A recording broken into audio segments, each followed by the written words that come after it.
est la justice sociale, quand on repousse l'âge légal de la retraite alors que tout étranger de 65 ans, n'ayant jamais travaillé ni cotisé en France, a droit à une retraite de 780 € par mois dès son arrivée?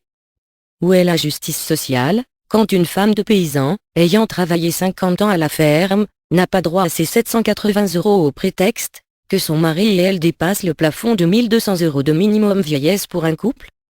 Où est la justice sociale, quand la sécurité sociale, en faillite, continue de payer à l'étranger, sans le moindre contrôle, des retraites à d'innombrables centenaires disparus depuis des lustres?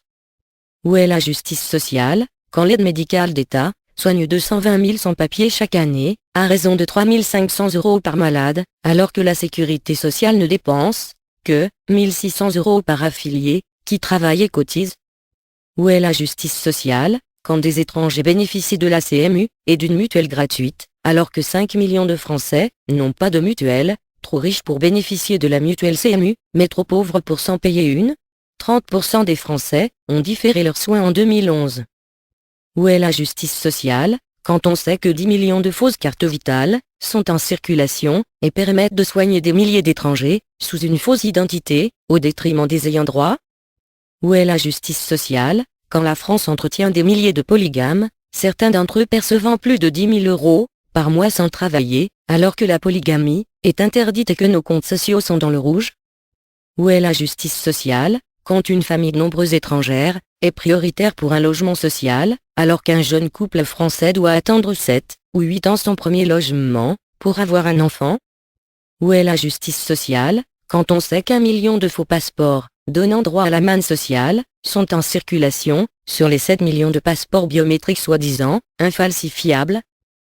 Où est la justice sociale, quand un Français né à l'étranger doit prouver sa nationalité à l'administration, ce qui se traduit souvent par un véritable parcours du combattant, alors qu'on brade chaque année la nationalité française, avec des milliers de mariages blancs?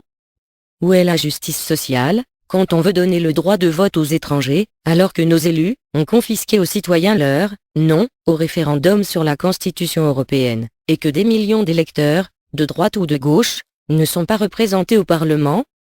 Où est la justice sociale, quand on accueille chaque année plus de 200 000 étrangers non qualifiés, dont notre économie n'a nul besoin, alors que la pauvreté augmente, que nous avons près de 5 millions de sans-emploi, et que le chômage atteint déjà 40% chez la population immigrée?